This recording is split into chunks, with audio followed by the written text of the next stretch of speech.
కర్వని పాములను ఉంటాయి కావచ్చు కానీ మాట మీద నిలబడే రాజకీయ లీడర్లు అయితే ఉండనే ఉండరు. కాలుకు ముళ్ళు ఇరిగిందని నోటితోటి తీయబోతుంటే ఆ ముళ్ళు గొంతులు ఇరికపోయినట్టు కర్మ అంటే ఎట్లుంటుందో గానీ గిదే కావచ్చు అని అంటున్నారు కొందరు.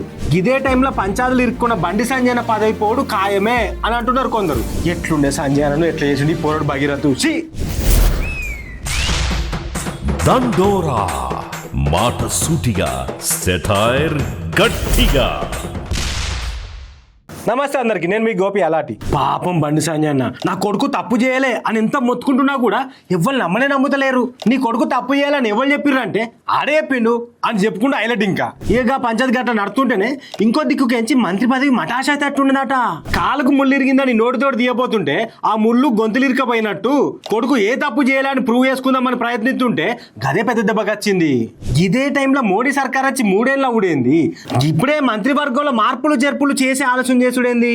కర్మ అంటే ఎట్లుంటుందో గానీ గిదే కావచ్చు అని అంటున్నారు కొందరు. 81 మంది ఉండాల్సిన మంత్రుల కాడ మోడీ సార్ తోటి కలిపి 72 మందిలో ఉన్నారట సెంట్రల్ లా. అంటే ఇంకో 9 మంది కావాలి. ఇంకా 9 మందిలా తెలంగాణకెంచి ఈటెల సార్కో రఘునందనరావు సార్కో అవకాశం ఉంటది అని అంటున్నారు కొందరు. కానీ కొత్తగా 9 మందినే కాదు, పాతగున్న మంత్రుల పనితీరును చూసి వాళ్ళని పక్కకు జరిపి వాళ్ళ జాగల కొత్త వాళ్ళని కూర్చోబెట్టాలనుకుంటున్నట పూపాటి పెద్ద లీడర్లు. అంటే గా లెక్కన గిదే టైంలో పంచాయతీలు ఇరుక్కున్న బండి సంజయన పదవి పోడు ఖాయమే అని అంటున్నారు కొందరు. గా ముచ్చటరికయ్యే ఏం పని లేకపోయినా ఏ మీటింగ్ లేకపోయినా నిన్న నాంపల్లిలో ఉన్న పూపాటి ఆఫీస్కి పోయింది అంటున్నారు బండి సంజయన గురించి.